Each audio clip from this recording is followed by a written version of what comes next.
Hindi na halos umuusad ang pananagutan sa mga nangurakot ng mahigit 1.5 trillion pesos. At ngayon, ang taong bayan walang alam kung sino ang namumuno talaga ng gobyerno para ayusin ang mga issue, pang-ekonomiya, pang-politika at pang-lipunan dahil nga bumabalik tayo ngayon sa there is an apparent absence of real leadership sa bahagi ni Marcos at pinapalusutan lang tayo ng mga pictures, press release at mga kung ano-anong mga parang pang-vlogger na mga uri ng mga propaganda instead na sagutin ng may katotohanan at aktual na pananagutan ang mga real questions na ito, partikular sa kalagayang pangkalusugan ng presidente. Tama po bang nakita namin, General Romy? Tama yan, Ka Eric. Lahat na sinabi mo, tama yun. We agree completely.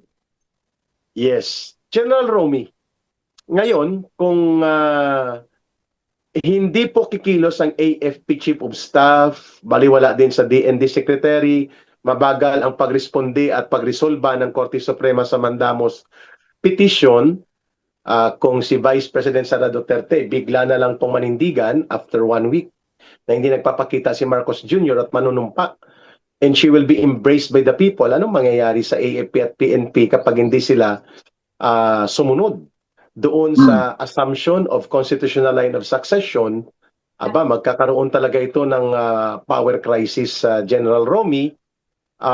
Pero sabi mo nga, truth will always come out kung itinatago ang kabulukan sa kalagayang pangkalusugan ni Marcos Jr. At pag hindi nila na-produce si Marcos Jr., then the assumption of office of the Vice President becomes valid. Regardless kung nagdeklara ang Korte Suprema o hindi, o regardless kung nagdeklara ang Armed Forces ng kanilang pagkilala o hindi, sabi mo kanina, babalik ito sa sovereign will of the people to stand for what is correct and true, for making our government stronger and having the reforms rather than going into the chaotic and anarkiya na kalagayang walang maninindigang mamumuno ng tama sa pamahalaan.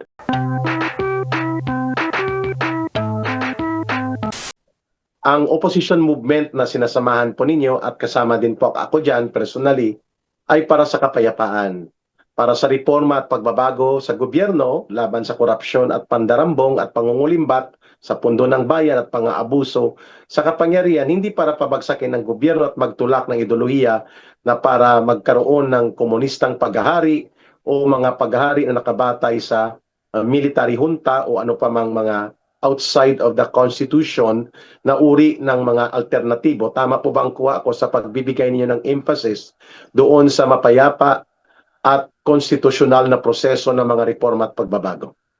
Tama yun, Ka Eric.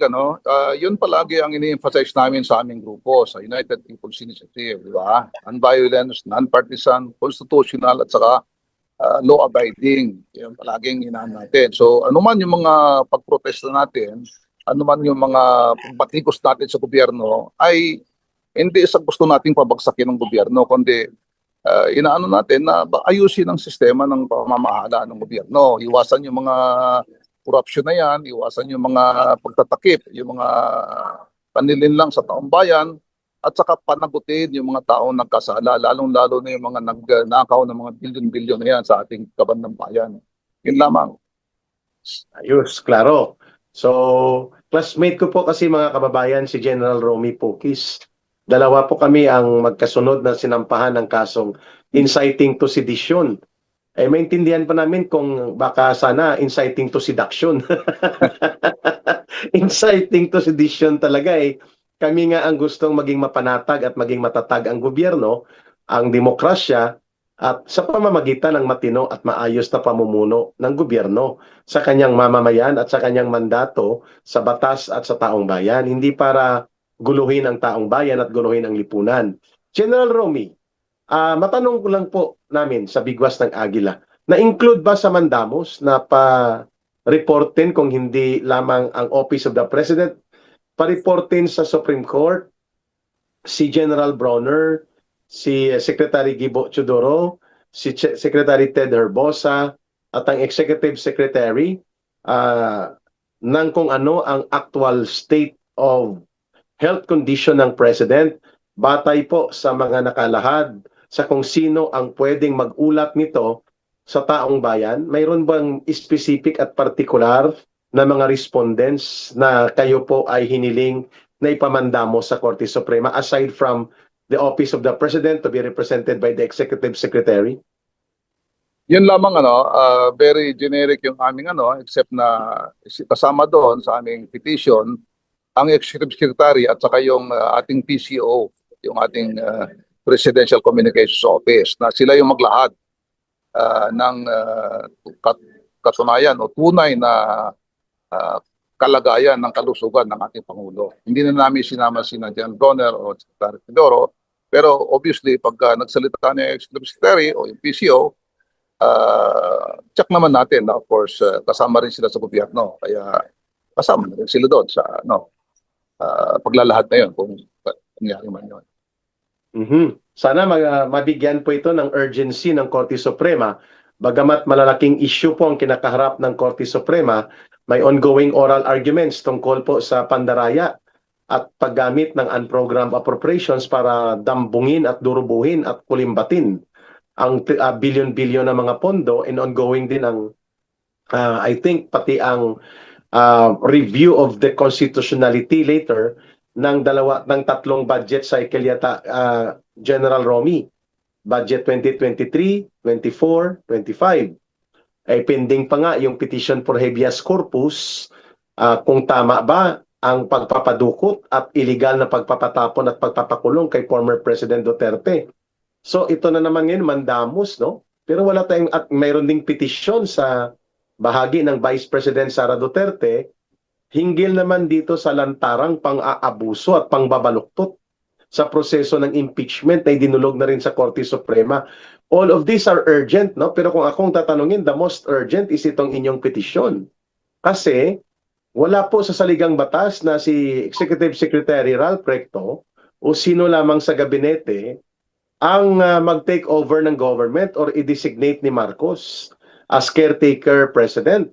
Illegal po yon. So kung illegal po yon, therefore the discharge of duties and functions of the Office of the President will be null and void. Pati ang mga pag-release ng pondo, pag-sign ng mga cheque, sahod, pati po ang pag-operate ng buong gobyerno at burokrasya, magiging illegal po yon. At hindi po pwede na ang acting or caretaker president na maging commander-in-chief. Dapat po susunod doon sa saligang batas.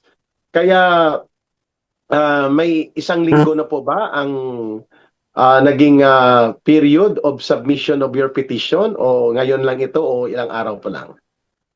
Nung Friday ito, nung Friday namin final, okay. Kaya again, tama yung sinabi mo na very, very urgent ito. Dapat aksyonan ng Supreme Court, ayaw natin magkagulo yung ating bansa. No? Kasi nga, bakit naman susunod yung Chief of Staff dyan sa acting president na wala namang hindi illegal o unconstitutional? Magkakagulo yan, ba? Kung i-impose ng yan sa presidente, yung acting president, sa commander-in-chief, tapos Chief of Staff, ganon. So, kung ganon din lang, kaya nga ayaw natin sana, kung ganon din lang, kung hindi talaga lumalabas presidente, parang may karapatan na yung ating constitutional successor mag-off-taking na, whether ipalabas nila yung true state of health o hindi. Nasabi ko nga dito, sana ipalabas na kaagad para talagang smooth sailing lahat ng bansa natin. Ayaw nating additional na mga instability o yung mga kaguluhan na yan. Kasi nga, kung itatago yung true state of health niya, may acting president na wala naman sa batas, wala naman sa constitution, constitutional successor, i-impose niya ng sarili niya. Diba? I-impose na ng taong bayan niya. Parang ganun, dapat mag-off-taking na yung vice president. That's the constitutional successor. Ganun yun. Tama. Ayaw man sana natin yun. General Romy, no? The president's power have been delegated by the sovereign will of the people in the elections. Correct, A delegated power cannot be delegated by a delegated power. Dapat susundin natin yung batas. Hindi yung kapritsyo ni Marcos. Hindi naman siya binoto, yung executive secretary. Appointed siya ng presidente. Correct. magulo talaga yan pag ganun mangyari. Kaya nga, again, ayaw natin, pero pagka talagang ganun, tinago yung true state of health, merong acting president na hindi naman naayon sa batas o sa constitution, yung naayon sa constitution, kung sino man ang vice president dyan, mag-oath taking na as the new president. I agree to that position, General Romy, but although the decision to take oath as the acting president while there is a situation of limbo or clear political interregnum into the office and authority of the president, given the fact that Marcos and his cabinet continue to deny the people the real and factual revelation and information pertinent to the health condition of the president as mandated by the Constitution. But again, to take an oath will be personal decision on the part of the Vice President kasi pwedeng matrap din siya dyan, General Romy, na pagka-take oath niya, hindi siya kilalanin ng Armed Forces of the Philippines. At hindi sila susunod sa chain of command as per the transition of power assumed by the Vice President into the vacancy created by the condition that Marcos is nowhere to be found and nowhere to be confirmed na siya ay healthy pa at capacitated to lead the country. Magkakaroon talaga ito ngayon ng malaking issue kung hindi kikilalanin ng PNP at ng AFP ang pag-take oath ni Vice President at biglang sumulpot si Marcos kahit naka-wheelchair na at walang ruling ang Korte Suprema. Well, magulo talaga ito, General Romy. Ngayon ko lang nakita ang extent ng implication ng ganitong uri ng kalagayan na mayroon tayo.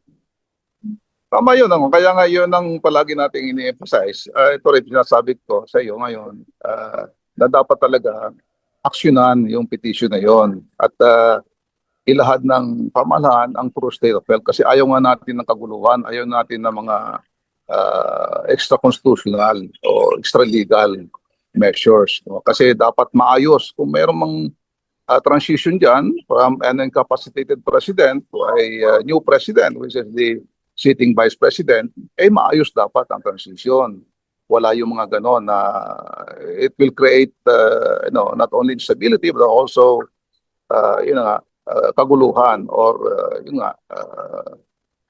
maaring chaos o anarchy. Ayaw natin yun. Ganon. Which brings me to my question to you, General Romy, being a senior officer at respected na naging opisyal ng Armed Forces of the Philippines, do you think at the current time that we are having right now, it will be more practical, necessary, and timely that the Armed Forces of the Philippines will declare the demand for the President to state the health condition of the President factually and with all objective honesty before that, at kung hindi ito makomply at hindi na masatisfy ang public demand, then do you think bilang bahagi dati ng AFP at nakasaad naman ito sa saligang batas nung ikay opisyal pa that the Armed Forces of the Philippines shall be the protector of the state and the people, and the office of the President and the President himself are not the state and they are not the people, they are not the government. They are the representative and delegated representation of the sovereign will of the people, but the entire government and the entire state belong to the people. So do you think when the Armed Forces of the Philippines will assert na in the light of the continuing denial of real information on the health condition of the President, we now therefore declare that the Vice President, we will recognize her in the meantime as the acting President in lieu of the President Marcos Jr. as per constitutional line of succession of power. We recognize her as the head of government and commander-in-chief. Can that be possible? Wala bang pwedeng magiging legal implications niyan sa AFP kapag ginawa nila yan? Unang-una, the chief of staff can demand, people close to the president, to determine, for him to personally determine hindi lamang yung sabihin sa kanya, kundi talagang on his own, dapat mapuntahan niya, makausap niya or makita niya yung state of health ng Pangulo as the chief, as the command, as the armed forces chief of staff, So, kasi nga, this involves national security. Kasi, nandun sa batas nandun sa na talagang siya as the chief of staff must know, must demand na dapat alam niya yung real state of health ng ating Pangulo.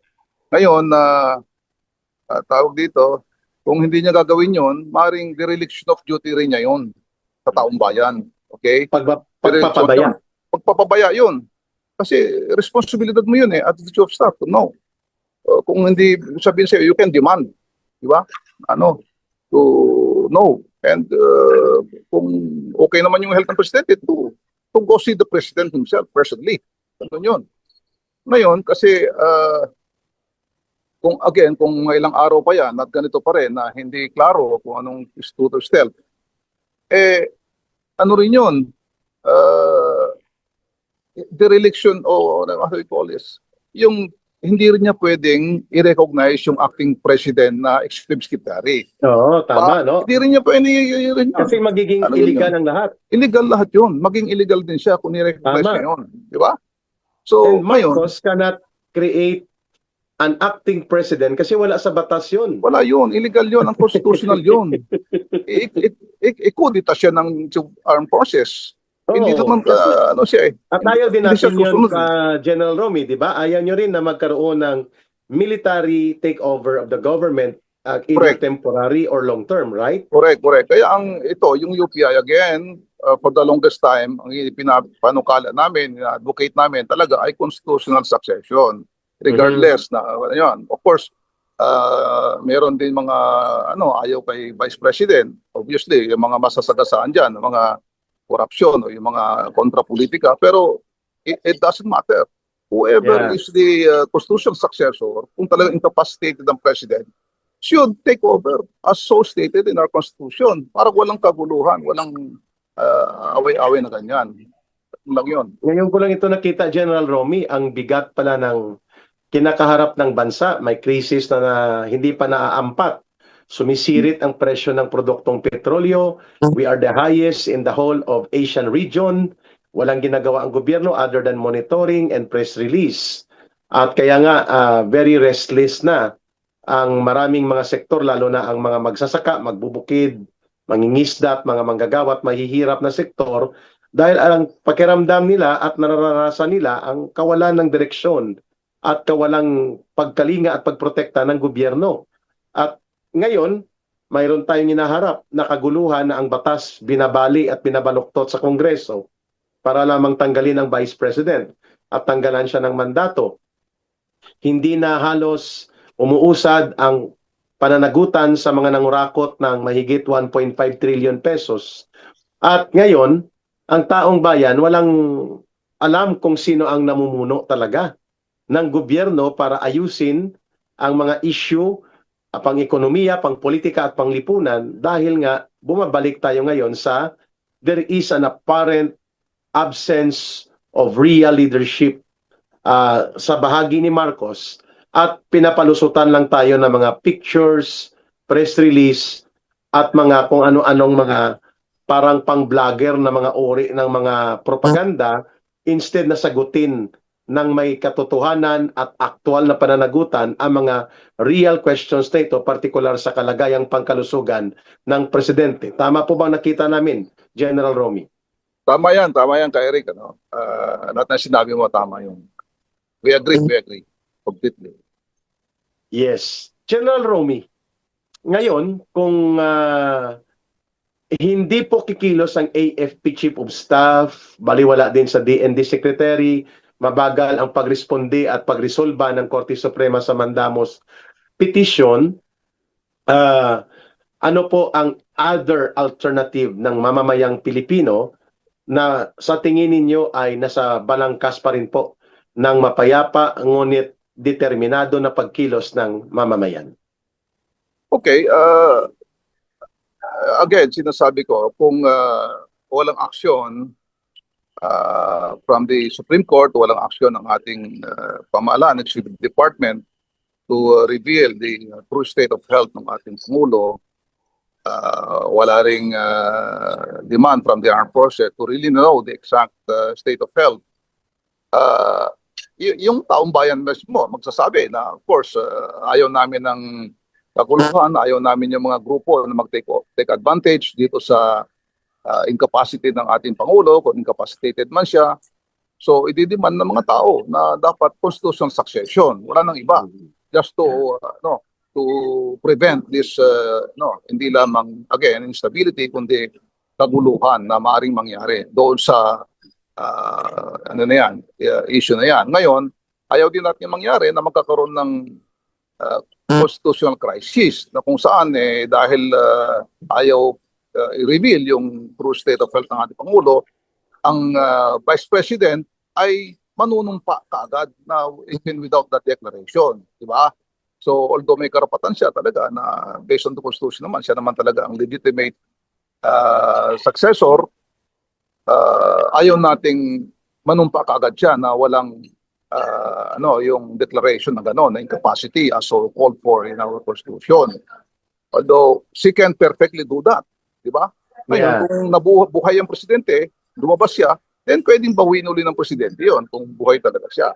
Kung manumpa man ng vice president as the temporary or full-time president in the absence, in the incapacity of the incumbent president. Ganun lang yon. Kaya again, I'd like to emphasize, very, very important yung revelation ng true state of health ng ating Pangulo.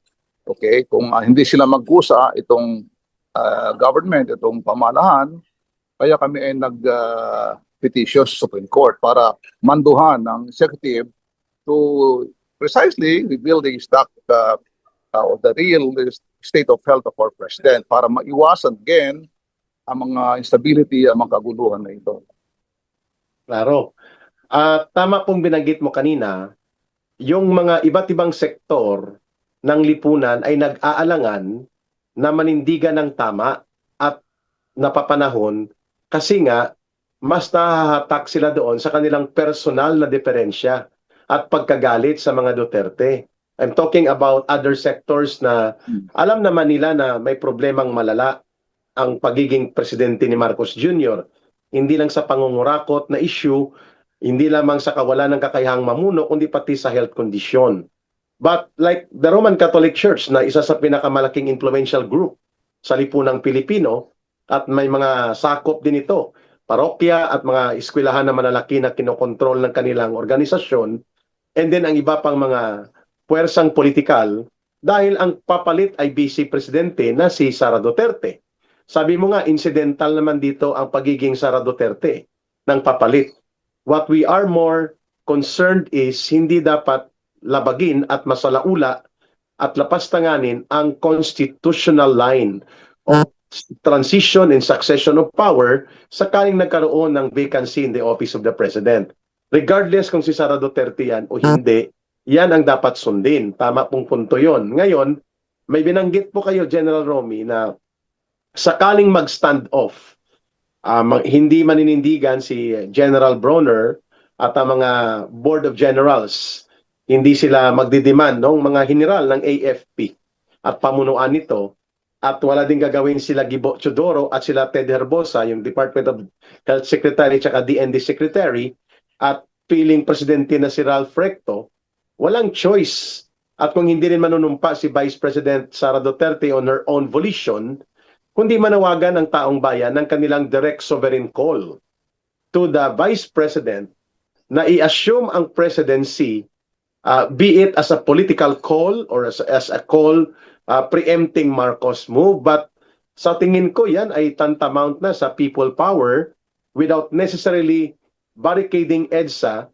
But when the people now are clamoring that since Marcos Jr. Continues to ignore yung mandato ng konstitusyon na ihayag ang kanyang kalusugang kalagayan at ang kakayanang mamuno, then the people will have the right to exercise directly their sovereign will sa mapayapang pamamaraan, even to recognize that the president must be Sara Duterte now. How do you look at that? The sovereign will of the people acting directly clamoring for the Vice President to declare a vacancy in the office of the President and assume temporary office of the President until Marcos will be able to prove na siya ay may capacity. Tama yun, ano, itong sovereign will of the people, ito yung napakatibay na ano, dito rin nakaangkla kasi yung United People's Initiative. Itong People's Initiative na ito, sovereign will of the people, is so anchored on the Constitution. Ano, napaka-powerful nito. Kaya, again, kung hindi aksyonan to ng Supreme Court, hindi rin aksyonan on their own itong ating executive department, ay yung taong bayan na will make that call. They are based on the sovereign will of the people. In fact, alam naman natin na mga tao mismo, based on the sovereign will, is even higher than the president kasi inelect lang nila as a representative itong presidente. Diba? Correct. So, Correct. kung hindi gawin ng executive, yung dapat nilang gawin sa taong bayan ay yung taong bayan na mismo ang magde-decide to call for the smooth transition to assumption of the whoever the vice president to assume the role of the president para maiwasan nga again itong mga kaguluhan na ito. Very clear naman yan Nakalagay sa po ating yan, Constitution. General Romy, no? Nakalagay po yan sa preamble at sa Declaration of State Policy and Principle na ang that sovereignty resides in the The people, people. and all powers of the government emanate from them, Yeah. including the powers of the President, the powers and authority of the AFP and the PNP, and all other functionaries of government, including the judiciary, Congress, ang lahat ng kapangyarihan po ng gobyerno nanggagaling sa taong bayan. At ang Correct. lahat ng mataas na kapangyarihang iniaatang sa anumang bahagi ng gobyerno ay nakabatay sa kapangyarihan ng mamamayan. Yun ang binabanggit po ni General Romy, Correct, sovereign authority of the people.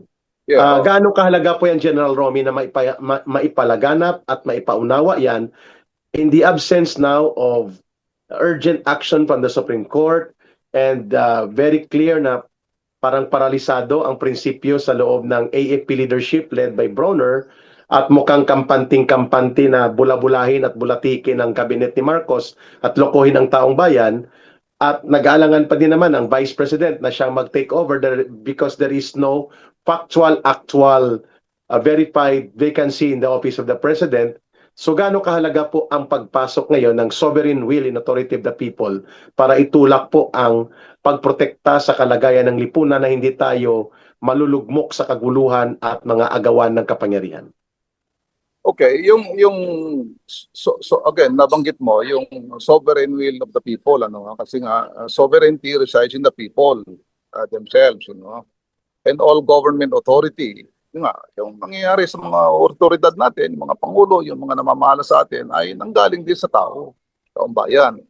So kung hindi kikilos itong mga namumuno ng naayon sa gusto ng taong bayan, yung taong bayan mismo ang magdidesisyon, okay? Na i-compel nila na sundin yung ating saligang batas na iupo kung sino man ng Vice President as maging Pangulo base na rin sa constitutional succession na alam naman natin na siya dapat para maiwasan yung kaguluhan nito, okay? So ngayon, sinasabi natin na dapat agaran ito, okay? Kasi ayaw natin na basta-basta na lang manumpa ang Vice President. Although kung talagang hindi nila palabasin at may tinatago-tago talaga, ay ano yan, obligasyon din niya, di ba? As the constitutional successor to avoid this hindi lamang instability kundi kaguluhan para sa kanya may temporaring mamumuno sa bansa natin, hindi acting president na wala sa batas, wala sa konstitusyon. Okay? So later on, kung talagang napatunayan na maayos naman pala ang kalagayan ng Pangulo o gumaling siya sa sakit man niya, ay pwede naman actually bawiin sa Vice President. Siyempre, yung pagkapangulo muli. Okay? Yeah. Doon sa Amerika, nung nagpa-surgery itong sino ba ito? presidente nila, Si inilipat Biden? yung, Si Biden? nilipat, hindi, si, ito, George W. Bush Sr. yata, Mm. nilipat yung presidency temporarily sa vice president. Ngayon, kung Yeah. tapos ng surgery niya, kasi ano yun eh, diba? Anesthesia ka eh. Ah, Sinunod nila yung batas. Pagka okay na, after the surgery, okay naman, pinawin niya uli, diba? yeah. Ganon din, yung isa pa, si, Yeah, tama po. Junior, Bush Junior din, 2 beses, nagka-colonoscopy siya, inoperahan siya. Ah, Tinurn over niya ang presidency sa kanyang vice president, si Dick Cheney. After 1 week din yun, General Poke. isang linggo. Hmm. Binawi niya uli, ganoon lang yun. Kaya nga, sa atin, meron naman tayong nakasaad sa ating constitution. Sundin lang natin yun para maiwasan natin again yung paguluhan o instability Tama. sa gobyerno. Lalo ngayon, very unstable dahil dito sa mga napakataas na presyo ng langis, yung mga bilihin. Ganun. Tapos ganyan pa, sinasamahan pa ng corruption, sinasamahan pa yung mga Grabe. status of health na yan. Ano na lang tayo? Kawawa naman ng taong bayan. Kawawa ng bayan natin. Tama. And I don't think so that it will be interpreted negatively if the Vice President will take the lead of the country na parang siya ay wow na wow sa kapangyarihan. No. Tungkulin po niya yun. Tungkulin At niya kapag yun. hindi niya ginawa yun, General Romy, Oo. nagpabaya din si Vice President. Oo, hindi lang sila magpabaya, ay magkakaroon ng kaguluhan. Mhm. Kasi kung sino-sino dyan, magustong umupo, gustong pumalit. O, di ba? May mga vested interest yan. Hindi lamang si acting president, may mga iba pang grupo dyan na gustong sila mamuno. Ganun yun eh. Correct. Dapat may iwasan yung mga ganun. Kaya susundin lang natin dapat yung konstitusyon. At ulitin namin ni General Romy, si Marcos Jr., ano man po ang kanyang karamdaman ngayon, lagpas pa sa 3 araw hanggang 1 linggo, he cannot designate an acting president. That is not within the power of Marcos. Tama po ba, General Romy? Tama yun, tama yun. Oo. Only the Constitution is very clear that in time of temporary vacancy or permanent vacancy due to illness and serious incapacity to health condition of the president, Tama yun. the Vice President is the constitutional successor. The authority to designate the successor sakaling may mangyari kay Marcos o may karamdaman siyang malubha ay wala kay Marcos. Nasa saligang batas, tama ba, General Romy? Tama yun, tama yun. Hindi, yung acting president na yan, sa incapacity, hindi po pwede yun eh. Kung magpunta sa abroad ang Pangulo, may caretaker, o acting OIC, okay yan. Kasi buhay siya o maganda yung karamdaman niya, punta ng abroad o wherever. Pero ito kasi, incapacity. Hindi ba pwedeng acting president yung wala doon sa constitutional succession kasi magulo yun. Diba? Kakaroon ng, crisis. Iba yun. Sabi mo nga, General Romy, the PNP and the AFP may not take orders from the acting president. Halimbawa, 15 days electo pa rin na nagpapatakbo ng gobyerno. Hindi nga natin alam kung siya talaga. Or is there a caretaker committee designated by Marcos? For how long? For how many days? Anong executive order ang pinirmahan niya? Ang lahat ng ito ay tinatago sa atin, General Romy. Similarly, may ganyang pangyayari sa Marcos Sr. During the height of the condition of advanced stage of lupus, hindi na siya makatayo, parang may mini hospital na sa Malacanang, pero pinapatayo siya minsan para kuhanan ng kamera. Pero at the last days of Marcos Sr., before sila tumakas, ang huling taon niya, prior to the snap elections, hindi na nga siya makapangampanya, hindi makaikot eh. Si Marcos Sr., napilitan siya magkaroon ng snap elections laban kay Cory Aquino, itinago din nila ang kanyang kalusugang kalagayan at dinaya din nila ang taong bayan na supposedly na paaga dapat ang pagpalit sa kanya ng kanyang vice president, pero ang vice president tinanggal niya eh. Dahil nga may diktadura, wala si Fernando Lopez, wala siyang vice president.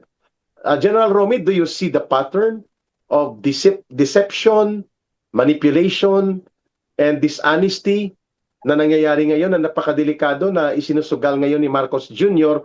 ang pambansang seguridad at kapakanan ng buong sambayan ng Pilipino? Maaaring ganun nga kasi nga they want to remain in power, ano. Nangyari na rin yan nung panahon ni Marcos Sr. di ba? Meron siyang lupus, meron siyang sakit, meron pang yata kidney. Aha. Hindi nila nagkaroon ng surgery, hindi nila dinedeclare na nag-undergo pala siya ng sedation o yung anesthesia o yung temporary na kasi ayaw nila ipasa yung power Parang ganun din ang nangyayari ngayon di ba? At tinanggal niya General Tago. Romy ang Vice President niya Dinisolve niya ang Office of the Vice President. Ayun na nga oo. Ito kasi magulo na yung bansa natin dito sa corruption na ito sa mga oil price increase na talagang umiiyak na yung mga kababayan natin sa grabe. bilihin. Yung mga namamasada, ayaw na mamasada kasi wala nang naiuwi sa pamilya. Tapos sinasabayan pa nitong problema natin sa kalusugan ng ating Pangulo na maaring tinitake advantage ng mga vested groups. So dapat yun nga, yung petition namin sa tingin namin ay very urgent, very timely at dapat aksyonan kaagad. Yeah. And another option, sinabi na rin ni General Romy, sana po mahanap ng AFP na pareho nating ginagalang at nirerespeto, lalo ka na, minamahal mo ang AFP as an organization. Sana po mahanap nila muli ang paninindigang tama. Ang prinsipyadong liderato, ayaw kong gamitin ang term na duwag dahil hindi naman sila duwag Siguro, mas gusto kong gamitin ang term na mahanap nila ang tamang paninindigan. Tama yun, yun naman palagi nilang sinasabi sa armed forces at alam naman natin yan, yung kanilang mission o yung kanilang mandato ay to protect the people and the state. So, to protect the people is of course to demand that the president, sitting president, is in good health to be able to manage all of this crisis and to be able to of course make decisions in line with national security na hindi mailagay sa alanganin yung mga taong bayan. Yeah. I can just imagine General Romy, kung si Vice President Sara Duterte bigla na lang pong manindigan after 1 week na hindi nagpapakita si Marcos Jr. at manunumpa and she will be embraced by the people, anong mangyayari sa AFP at PNP kapag hindi sila sumunod doon sa assumption of constitutional line of succession? Magkakaroon talaga ito ng power crisis, General Romy. Pero sabi mo nga, truth will always come out kung itinatago ang kabulukan sa kalagayang pangkalusugan ni Marcos Jr. At pag hindi nila na-produce si Marcos Jr., then the assumption of office of the Vice President becomes valid. Regardless kung nagdeklara ang Korte Suprema o hindi, o regardless kung nagdeklara ang armed forces ng kanilang pagkilala o hindi, sabi mo kanina, babalik ito sa sovereign will of the people to stand for what is correct and true for making our government stronger and having the reforms rather than going into the chaotic and anarkia na kalagayang walang maninindigang mamumuno ng tama sa pamahalaan sa kasalukuyang sitwasyon. General Romy, your final message for this episode and your call for the people regarding sa ganitong uri ng kaseryosohang issue na kinakaharap natin ngayon, particular sa seemingly undeclared vacancy and vacuum in the office of the President at nililinlang at nililito ang taong bayan at nagkakaroon ngayon ng problema paano umusad ang gobyerno sa gitna ng kaliwat kanang malulubhang krisis na kinakarap. Go ahead po, General Romy. Thank you, Kairik. Yung pong United People's Initiative ay isang samahan ng mga kababayan natin na nagsusulong ng mga ganito, yung mga constitutional processes. Kaya kami po ay nakikiusap sa ating Korte Suprema through the petition of mandamus na sana i-compel yung ating nasa gobyerno, nasa executive, secretary, at ating PCO na i-declare ang tunay, the true and exact real state of health ng ating Pangulo para po maiwasan natin yung mga kaguluhan na dulot nito dahil of course kung totoo po na may sakit ang Pangulo, marami pong mga vested interest na pwede mag-take advantage po sa situation. So ayaw din po natin na kara-karaka ay manumpa na lang Pangulo, ang Vice President bilang Pangulo na walang declaration na gano'n, na naayos sa Constitution. At hinihiling din natin ng Armed Forces of the Philippines, particularly ang ating Chief of Staff, General Romeo Bronner, na i-demand niya, na malaman niya, na makita niya sa kanyang personal na mata ang tunay na kalagayan ng ating Pangulo. At ngayon, kung talagang hindi naman po talaga kaya na ng Pangulo, incapacitated na siya dahil siya ay may malubang sakit, inoperahan siya o kung ano man, dapat po iutos na kaagad ang agarang panunumpa ng Vice President bilang Pangulo para maiwasan again ang ating ng anumang kaguluhan na maaaring dulot nito sa incapacity ng ating Pangulo. Kaya again, nananawagan po kami na agaran po sanang gawin ito kasi habang tumatagal po ay marami pong maaring mangyari. Ayun natin, again, yung instability, kaguluhan, take advantage ng maraming grupo. Ang United People's Initiative po ay